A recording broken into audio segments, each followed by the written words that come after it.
Hi, welcome back. In today's class, we'll be talking about, before I get into that, we've been talking about aggregate supply and aggregate demand for a while now.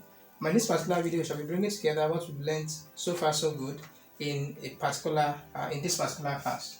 So the topic for today's class is monetary and fiscal policy effect on SRAS. SRAS simply meaning the short-run aggregate supply curve. Alright, so we are looking at the monetary and fiscal policy effect on the short-run aggregate supply curve. Alright, and by now I believe we know what monetary policies are. So monetary policies are those policies that the central bank or the Federal Reserve Bank use to control the money supply in the economy. And then fiscal policy is talking about how the federal government does the same thing using its own fiscal instruments, government spending, taxes, majorly government spending and taxes. Alright, so what I've been emphasizing on in this video is actually expansionary policy. Okay, and the expansionary policy is talking about the policies that expand the money supply or that are intended to boost economic activity in an economy at a given period of time.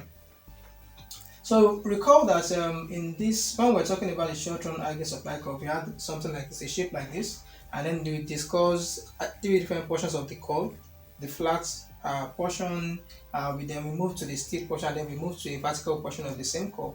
Alright, and the flat portion meaning that the slope there is gentle, that firms are going to increase output more than the way they increase their prices on average. Okay, talking about what most firms in the economy will do at that time and so on and so forth. So let's just move into what we really have to do today. So on this axis we have the aggregate output, and on this axis we have the price level. Okay, what I'll be discussing here, because there's going to be an assignment, so I'm just going to talk about a part of it, which is expansionary fiscal policy. Okay, and what I'm going to be talking about there, that can be obtained in three ways, obviously. Increase in government spending. The second one, okay, you're right, reduction in taxes, and it could be both. Okay, they could be in effect simultaneously. That is, increase in government spending and then reduction in taxes. Okay, so that's what I'll be talking about here: the expansionary effects of increase in government spending. And in the assignments, you will be doing something. I'm going to tell you what you're going to be doing in the assignment. So here we are going to assume that this economy is at a period where the government realizes that it needs to increase its spending in order to boost economic activity. So there's going to be an increase in G. So an increase in government spending. Then the immediate effect of that is when government increases spending, it's kind of an indirect. It kind of increases the demand for firms' activities. It's kind of indirectly. Okay, it's not as if government then goes. And I was trying to explain in one of our classes that government doesn't go into the road and start to throw money up or into the wind, as I think that was when I mentioned Kubana's party, right, in Nigeria last week. I don't know when you've seen this video though, but I'm just saying. So you have people throwing money up at parties and whatever like that. That's not what the government does. So when government is trying to increase its spending, it starts to engage in productive activities, and these activities are going to be carried out by firms. Alright, so the first thing that happens is that there's going to be a reduction in firms' inventories. That is the stock of goods that firms have with them, whether in their raw form, processed form, semi-processed form, finished form. As long as they've been produced, they are somewhere and they've not been sold, you have all of them as stock of inventory. So when government increases spending and indirectly demands for firms' activities, so you have a reduction in firms' inventories, and from there, firms are going to increase output.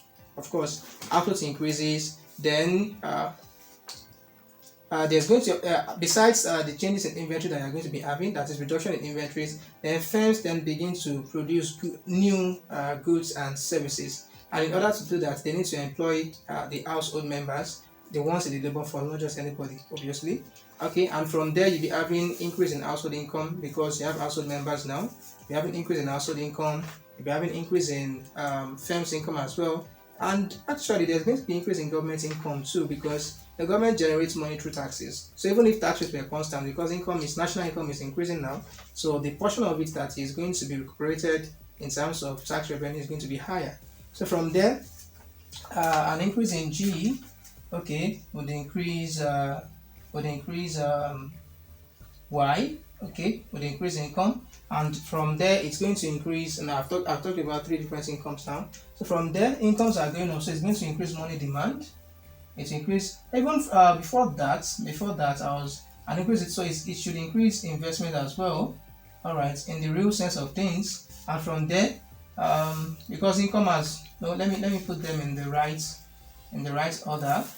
So an increase in government spending initially should increase this guy, investment, and from there it should also increase income. Okay, when it increases income in the money market, there's going to be something, because there's an increase in income, so it increases money demand. Now, an increase in money demand necessitated by this is going to result into an increase in interest rates, and then an increase in interest rates will then reduce investment again. Okay, so at the end of the day, output is actually going to increase, but the increase in interest rates is going to lead to a crowding out effect. That is, it crowds out some parts of investment that should have been if there were no increase in interest rates. Okay, but the net of it, at the end of the day, we have output increasing. I think we discussed that when we're trying to derive the aggregate demand curve. Okay, so a reduction in, so you have an increase in investment, you have a reduction in investment, but take the net of it. From there, we are now going to be having, the highest curve is shifting and on like that. So we'll be having an increase in aggregate demand. Okay, which is, on the aggregate demand curve that will be plotted in one of the classes, you have the price level here, you have the output, the aggregate output. Okay, so because what is causing a change in, let's say we already have this guy, this price level, so this output and this is price level 1. What is causing a change in aggregate demand is not as a result of an increase in price level. So you have what do you call it now? A shift of the aggregate demand curve. So that's what you have. So that's exactly what we're having. So an increase in aggregate demand is going to an increase in government spending at the end of the day to result into a shift of the aggregate demand curve. So how then does that apply to what we are trying to talk about here? So I want us to notice three things, because this is a policy that the government is trying to. This is a policy in place. But before then, what the government also needs to know, okay, what must be known in the economy is the level of economic activity that is presently existing. That is, the government must know the state of the economy before it embarks on any of its policies. So here we'll be looking at three different economic states, okay, and the impact of an increase in government spending on them. So initially, we assume that firms are on this flat portion of their short-run aggregate supply curve. Okay, so you have no, I think this is too much. This is too much. So you have firms operating here. So this is the first aggregate demand, 81, right? And then we plot this guy out here. So what we'll be having here is equilibrium output. So we call that Y1, equilibrium aggregate output. Then we have the equilibrium aggregate price level. Alright, so when there is an increase in government spending, we've seen from the board that there's going to be a shift in of the aggregate demand curve. So on the flat portion here, so we have 82, because we are looking at this point first. We have 82.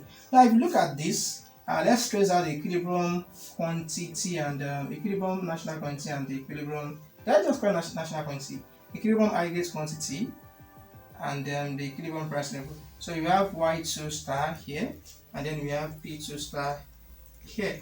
Now you can see that as long as the firms are operating on the flat portion of the aggregate supply curve, and what does that really mean?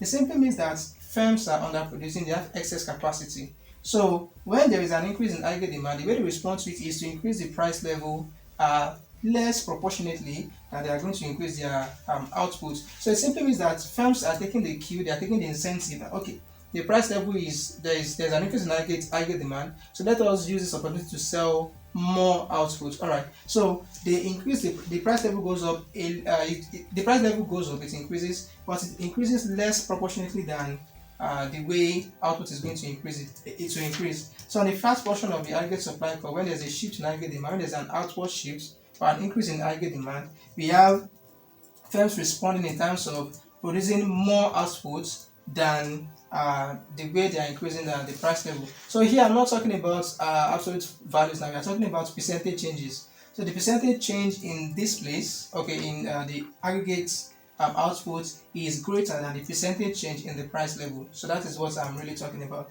Okay, so we are done with that. So we are done with the elastic portion of the curve. So now we are going to be moving to the steep portion of the curve. So let's say that, so the second assumption is, let's assume that the economy we're operating here before, so when you had the aggregate demand, so let's say this is AD3.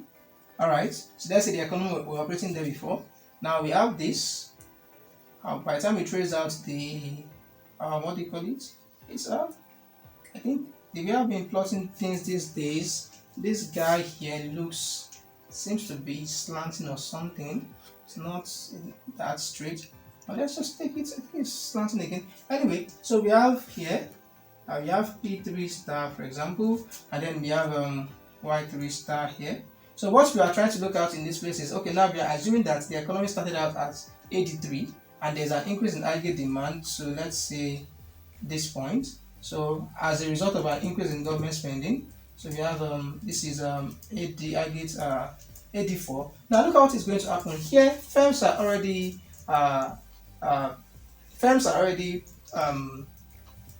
using up their excess capacity. Okay, so the capacity that firms have here is not as great as what they had here, so they're already using up their capacity here. So how will they respond on the steep part of their aggregates? Okay, let me okay, on the steep part of this curve, how are they going to respond? No, that is too much. So we have something from this.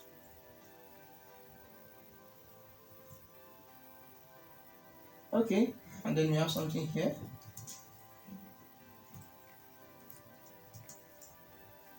So you can see that as firms are using most of their capacity, okay, or as firms are using more and more of their capacity, their ability to increase the equilibrium output begins to fall.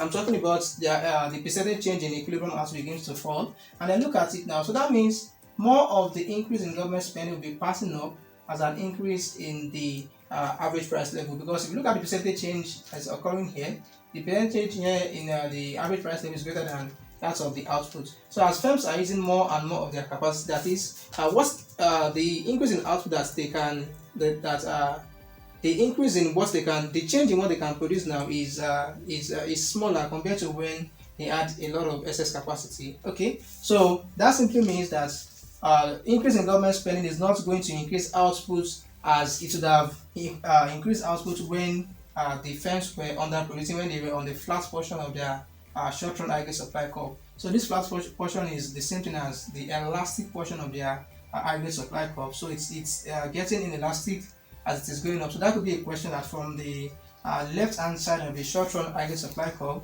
to the right, okay, explain the different elasticities that you have. So here you'll be having an elastic portion, so you'll be having an inelastic portion then until we move up like that. Okay, now you could also call this you call this elastic. All right, you call this less elastic, that is, it is not as elastic as this portion, and then you could call the next portion least elastic. So if you look at, so looking at this, looking at this, so we can easily figure out that output is rising slowly as you're moving on the curve from the left hand side to the right hand side, and then we can also see that the price level is increasing drastically. Okay, now let us assume again, so the third portion now.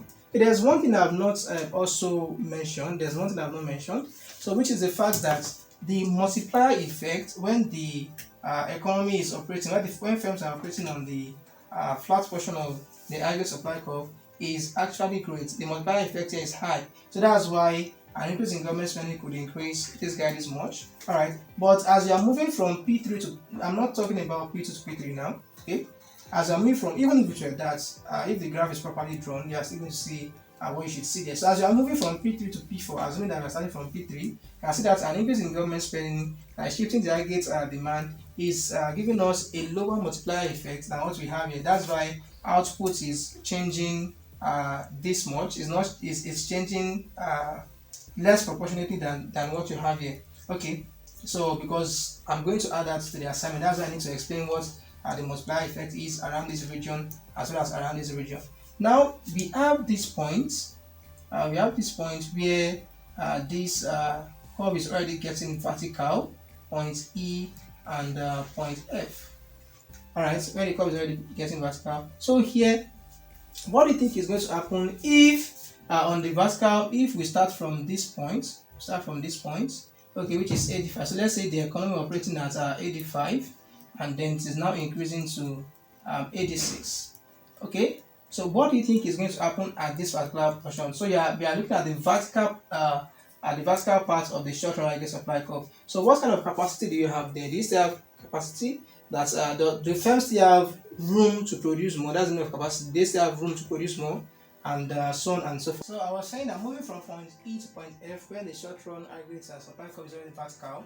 So what will be the effect of what will be the effect of an increase in government spending on the output produced? How will the multiplier effect be? And in fact, that is going to be your assignment, which is your first assignment.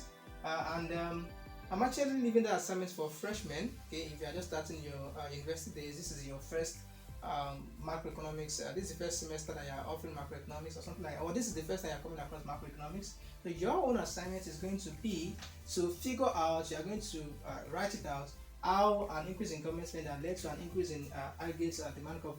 What you should note, what you recall, or what you should remember in this video is that money supply is constant. Alright, yeah, the increase in government spending led to increase in investment, increase in output, increase in money demand. Okay, holding money supply constant is what is making interest rates to increase. So there's a way that the Federal Reserve Bank could have also responded to an increase in government spending that led to an increase in money demand. Okay, there's a way the Federal Reserve Bank could have responded to that in order to ensure that interest rates is the same, or at least interest rate is reducing, which is from increasing money supply as well. But here the assumption is that there is no change in money supply. Okay, and that is making the interest rates to increase. So now the assignment is going to be for you to analyze what is going to happen if the economy started out on point E, which is where the short-run aggregate supply curve is already vertical, and then it is moving to point F.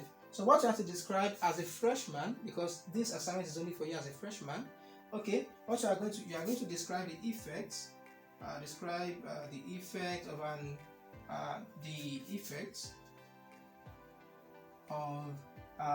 an increase in G, or how do you write it? What are the effects of an increase in government spending? The effects of an increase of so let me just do it this way, of an increase in G, holding money supply constant. Okay, what are going to be the effects on what are the variables that you're going to be looking at? What are going to be the effects of that, of an increase in G, holding, let me just say money supply constant, so let me just leave it this way, holding money supply constant on okay, so one on okay, I'll be having the multiplier effects, on the multiplier effects, or on the multiplier. Okay, let me leave like that. So in the explanation, these are the things that I really want to talk about. On the multiplier, on the changes in price level, as you explain it, may not just make sure that you are explaining in the right order.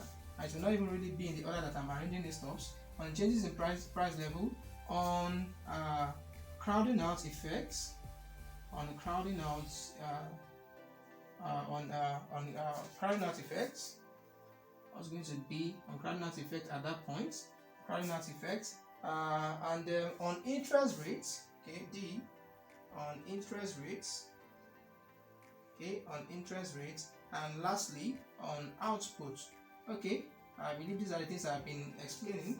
So, for example, while we're moving from this point to P3 to P4, okay, one thing I didn't mention here was that starting out from 83 to 84, be having an increase in government spending leading to a little percentage change, or a little change in the equilibrium. This is equilibrium because we are looking at the intersection of the aggregate demand curve and the aggregate supply curve on the equilibrium national. So there's going to be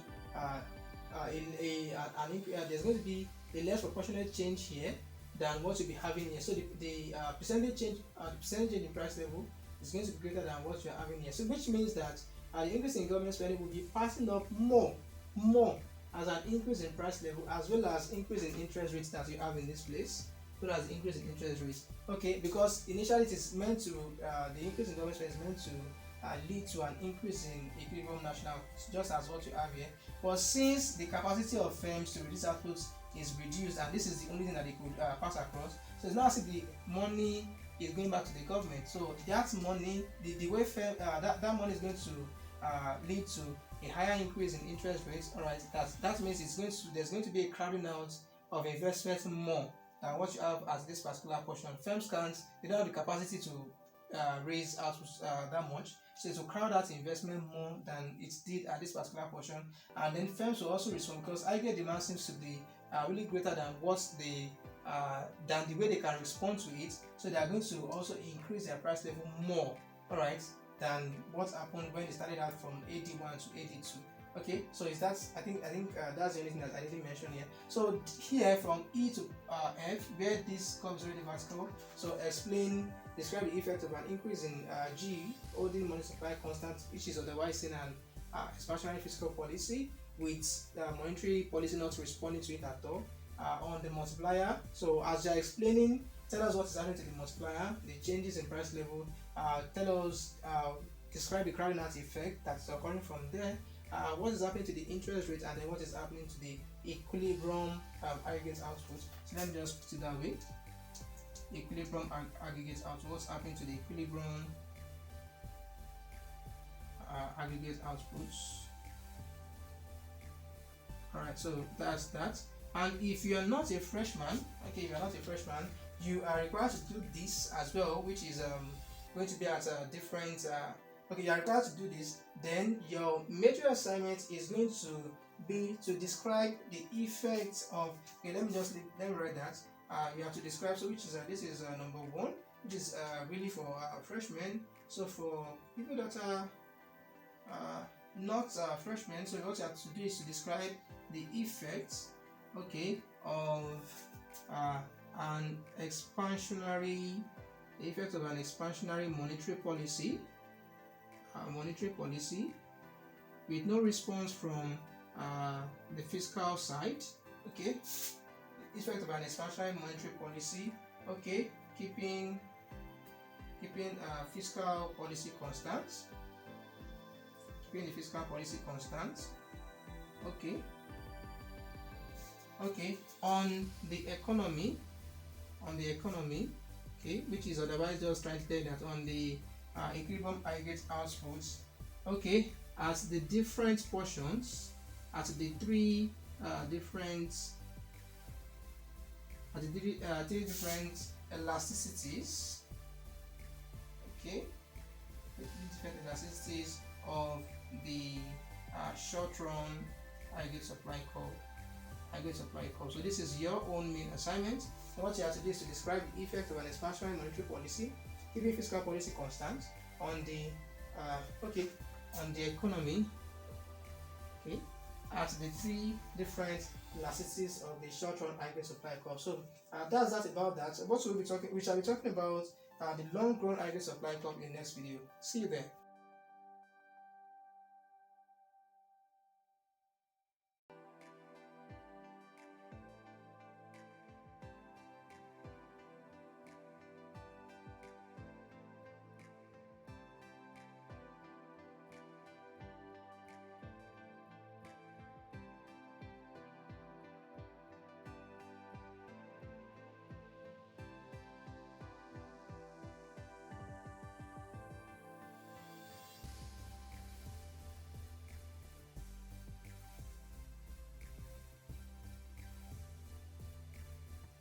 Please like and subscribe.